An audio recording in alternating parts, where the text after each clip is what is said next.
Hello and welcome to Folklore Facts, the Banshee. Here is a myth that I've been wanting to cover for a while. I remember watching the 1959 film of Darby O'Gill and the Little People when I was in grade school, and the scene with the Banshee did frighten me a bit. Since that day, the Banshee lore held a special place in my heart, as well as possibly being an influence to my current interest in the paranormal, outside of my personal experiences. With that out of the way, let's proceed. The Banshee is found in the mythology of Ireland, and to a degree can have conflicting views on what it actually does or is capable of doing. As usual, movies portray a different version of this being than what is commonly held in the native lands of the legend.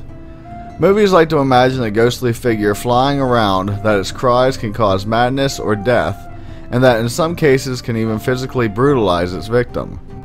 Banshees, whose name means fairy woman or woman of the fairy mound, are seen as more of an escort for souls of those who passed.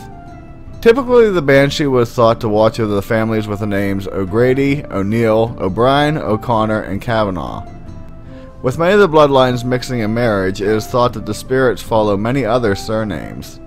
Regardless of this, and you may have guessed this fact, there isn't just one Banshee. There are many. It is believed that the spirit will follow family members to wherever they live until the time for their appearance is needed. Speaking of appearances, again outside of the movies, this being can take on many forms.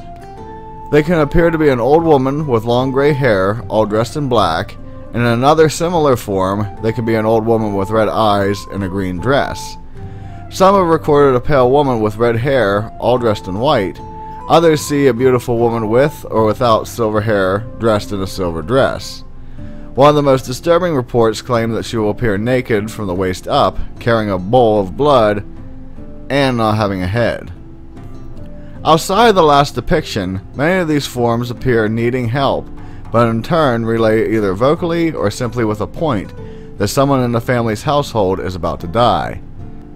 I should mention that from what I have found, the first writings about a Banshee included the story that the being started as a young woman who was brutally killed and now has returned as her spirit cannot rest.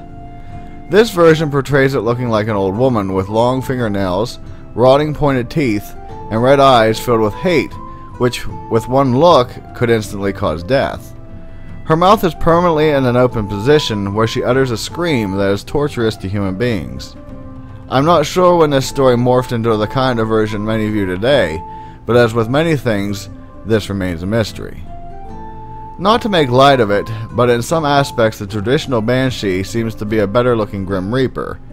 Again, outside of the headless one. Many reported sightings take note of the spirit brushing his hair with a silver comb. Due to this, a tradition started that if an individual finds a comb lying on the ground, they shouldn't pick it up, for fear that a Banshee will, as they say, spirit them away. The most famous feature is the wail that these beings produce. It is said that in most cases the Banshee is never actually seen, rather their high-pitched wail is heard. Typically when this is heard, the family knows it is time to make funeral arrangements, since it is believed that the wail is calling the spirits of the dead. It is thought that if people hear multiple wails of a Banshee, that means someone of importance or holy is about to die. As with many legends and stories, there are variances such as the Banshee found in Scotland. The being was said to be the ghost of a woman who died during childbirth and now is a messenger of imminent death. This version tells of a spirit who is seen washing funeral shrouds or in other cases bloody rags in the river, all the while crying. In some instances, the Banshee would be seen washing the same clothes as the victim was wearing, or in other tellings the spirit of the being would be seen wearing the victim's clothes. All of the tales regard the Banshee or ones like her as a messenger of death rather than a bringer of it. So where did this legend come from, you may be asking? Honestly, no one is quite sure, but a common practice called keening is found predominantly in Ireland and Scotland. Keening is a tradition where professional women are hired to sing or lament during a funeral in order to raise or lower the mood of all those who attend.